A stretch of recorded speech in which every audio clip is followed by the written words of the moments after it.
इस वीडियो के अंदर हम लोग आज एमएस वर्ड का जो इंसर्ट वाला पैनल है इसको डिस्कस करेंगे। इंसर्ट में आपके पास सबसे पहला जो ऑप्शन दिया हुआ है ये है कवर पेज का। कवर पेज बेसिकली आपका जो डॉक्यूमेंट का पहला टाइटल पेज होता है, that is called cover page. और कवर पेज आपके पास कस्टमाइज़ बनाए भी जा सकते हैं अपने हिसाब से, जो आपको शेप्स के थ्रू बनाना है, ठीक है, वहाँ से भी आप बना सकते हैं। डिज़ाइनिंग किस तरह से होनी चाहिए, लाइंस कैसी होनी चाहिए, ये सब चीज़ें आप अपनी मर्ज़ी से भी बना सकते हैं। और कुछ कवर पेज आपके पास जो है वो बाय डिफ़ॉल्ट एमएस वर्ड ने आपको बना के दिए हुए होते हैं। तो अगर आप उसमें पूरी फॉर्मेटिंग के साथ कोई एक स्पेसिफिक स्टाइल लेना चाह रहे हैं तो आप उसको सेलेक्ट करके अपना as a cover page use कर सकते हैं। अच्छा, और अगर इसके अलावा कुछ कवर पेजेस चाहिए हैं तो वो आपके मोर कवर पेजेस पे जाके आप ऑनलाइन भी इनको डाउनलोड कर सकते हैं। अच्छा, नेक्स्ट ऑप्शन आपका नीचे जो यहाँ पे दिया हुआ है ये कवर पेज को रिमूव करने का होता है। तो ये पहला पेज आपका जो कहलाता है that is called cover page. अच्छा, नेक्स्ट जो आपकी कमांड है वो है ब्लैंक पेज और पेज ब्रेक। ये जो दो चीज़ें हैं इन दोनों में आपका डिफरेंस होता है। कर्सर की पोजीशन अगर मैं रखता हूँ इस जगह पे, आफ्टर 3 पैराग्राफ्स मेरे पास कर्सर प्लेस्ड है यहाँ, और इसको अगर मैं थोड़ा सा जूम आउट करूँ तो आप देख सकेंगे कि इसमें, ठीक है, अब इस पोजीशन पे मेरे पास यहाँ पे कर्सर है। अगर मैं ब्लैंक पेज की कमांड देता हूँ तो आपके पास कर्सर की पोजीशन पे बिल्कुल एक ब्लैंक पेज आएगा। फिर उसके बाद जो आपके बाकी के 2 पैराग्राफ्स हैं वो आफ्टर ब्लैंक पेज उसके बाद वाले पेज पे शिफ्ट हो जाएंगे। सिमिलरली अगर मैं पेज ब्रेक की कमांड देता इंस्टेड ऑफ ब्लैंक पेज तो आपके कर्सर की पोजीशन, यानी वही स्टिल वही थ्री आफ्टर 3 पैराग्राफ्स आपके पास ये रखा हुआ है, तो कर्सर की पोजीशन के बाद का जितना भी टेक्स्ट है, जो भी ऑब्जेक्ट्स हैं, पिक्चर्स हैं, टेबल्स हैं, वो आपका शिफ्ट कर देगा टू वेरी नेक्स्ट पेज। अच्छा, फिर उसके बाद अगर मुझे इसको रिमूव करना है तो कैसे करें? रिमूव करने के लिए आपके पास एक ऑप्शन ये है कि आप डायरेक्ट यहाँ पे कर्सर को रखें, उसके बाद डिलीट की को प्रेस करें तो आपका ये जो पेज ब्रेक इंसर्ट हुआ था इस जगह पे देखें, यहाँ पे पेज ब्रेक इंसर्ट हुआ था, तो मैं जैसे ही डिलीट को प्रेस करूँगा तो ये पेज ब्रेक की कमांड आएगी और नेक्स्ट डिलीट प्रेस करने पे आपका जो पेज ब्रेक है वो रिमूव हो जाएगा। ठीक है, तो दोनों के अंदर डिफरेंस होता है। ब्लैंक पेज आपको एक ब्लैंक पेज देगा और पेज ब्रेक जो है वो आपके कर्सर के बाद के टेक्स्ट को नेक्स्ट पेज पे शिफ्ट कर देगा। अच्छा, देन उसके बाद नेक्स्ट आपके पास है टेबल्स का ऑप्शन। टेबल्स का ऑप्शन आपका यूज़ हो सकता है कि अगर आप, वैसे तो बहुत सारे यूजेज होते हैं इसके, आप जितने यहाँ पे टेबल इंक्रीज़ करना चाह रहे हैं तो वो आप यहाँ से कर सकते हैं, और अगर आपको इससे ज़्यादा टेबल्स चाहिए हैं तो आप इंसर्ट टेबल में जाके अपने नंबर ऑफ़ कॉलम्स और अपने नंबर ऑफ़ रोज़ को डिफ़ाइन करें तो उतने आपके नंबर ऑफ़ टेबल उतना बड़ा आपका जो टेबल है वो इंसर्ट हो जाएगा।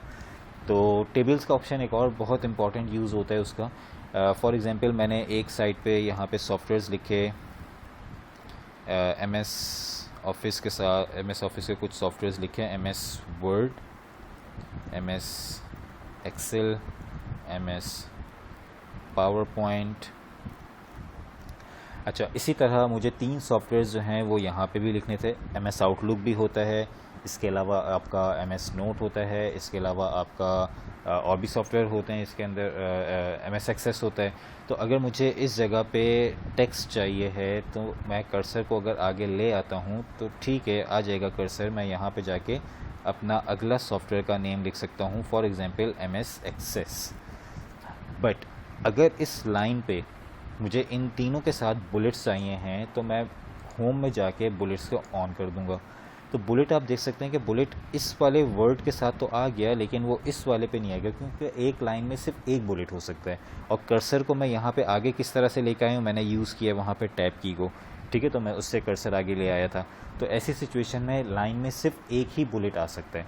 अगर आपको एक से ज़्यादा बुलेट्स चाहिए हैं तो उसके लिए एक इजी ऑप्शन जो है वो ये है कि आप इस जगह पे चीज़ों को टाइप ना करें अलग से, बल्कि वहाँ पे एक प्रॉपर टेबल बना लें 2 कॉलम्स का, और इसके अंदर मैंने यहाँ पे मेंशन किया M S Word, M S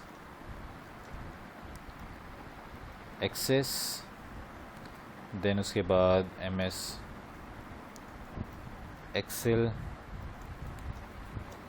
M S PowerPoint, और बाकी के जो भी सॉफ्टवेयर्स आप इसमें डिफ़ाइन कर रहे हैं, एम एस आउटलुक और एम एस नोट। अच्छा, अब अगर मैं इन सारे वर्ड्स को सिलेक्ट करके इन पे बुलेट्स अप्लाई करूँगा तो आपके जितने भी वर्ड्स हैं इन सब पे बुलेट्स आ जाएंगे। लेकिन अब मसला ये हुआ कि बुलेट्स को यूज़ करने के बाद आपके जो टेक्स्ट की अलाइनमेंट्स हैं वो थोड़ी सी वो लगेंगी कि भाई आपके जो टेक्स्ट है ये पेज के सेंटर में नहीं आ रहा। तो पेज के सेंटर में लेके आना है तो आप अपने टेबल के साइज़ को अपनी मर्ज़ी से जिस तरह से डिज़ाइन करना है उस तरह से ला के रख सकते हैं। अच्छा, ये मैंने बना लिया टेबल का साइज़ के मुझे इस तरह से चाहिए था। अब इसमें जो वर्ड्स थे इन पे मैंने कुछ फॉर्मेटिंग्स अप्लाई की, ठीक है। इसके बाद मैंने इनको सेंट्रलाइज़ करवा दिया।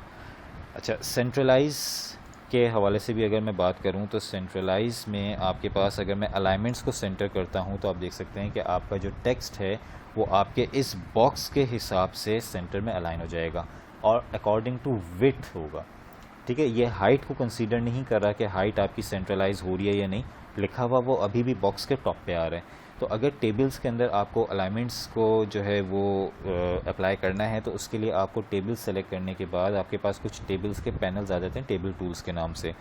तो लेआउट में आने के बाद यहाँ पे आपके पास अलाइनमेंट्स होती हैं टेबल्स की। यहाँ से अगर मैं सेंट्रलाइज़ करूँगा तो ये सेंट्रलाइज आपका अप्लाई होगा आपके पूरे के पूरे डॉक्यूमेंट उसके सेल की विड्थ और अलाइनमेंट उसकी विड्थ और लेंथ को देखते हुए।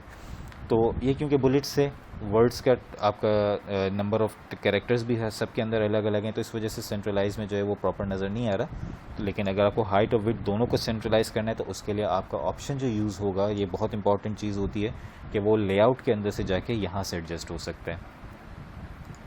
अच्छा, टेबल्स में अगर हम बात करते हैं तो टेबल इंसर्ट करने के बाद इनकी कुछ ऑप्शंस और भी यूज़ होते हैं, जैसे कि यहाँ पे मैंने एक ऑप्शन आपको स्किप किया था बॉर्डर्स वाला। तो अगर इस तरह के टेबल्स आपने बनाए हैं और इन टेबल्स के ऊपर बॉर्डर्स आपको नहीं चाहिए हैं या कुछ स्पेसिफिक स्टाइल के चाहिए हैं, डॉटेड लाइन चाहिए, तो ये सब चीज़ें आपकी यहाँ से सेट हो सकती हैं। अगर मैं इसको नो बॉर्डर कर दूंगा तो अब नो बॉर्डर करके आपके पास टेक्स्ट लिखा हुआ आ गया, दोनों तरफ आपके बुलेट्स भी अप्लाई हो गए, अलाइनमेंट भी उनकी परफेक्ट है, कोई चीज़ आपकी ऊपर नीचे नहीं होगी। क्योंकि समटाइम्स ऐसा होता है कि जब हम वर्ड पे आपका डॉक्यूमेंट बना रहे होते हैं तो उस वक्त की अलाइनमेंट्स अलग होती हैं, लेकिन जब हम प्रिंट आउट निकाल के देखते हैं तो उस वक्त उनमें डिफरेंस आ जाता है। तो इस तरह के जो ऑप्शंस हैं ये यहाँ से इन ऑप्शंस को इस्तेमाल करके हम अपने उन इश्यूज़ को रिजॉल्व कर सकते हैं।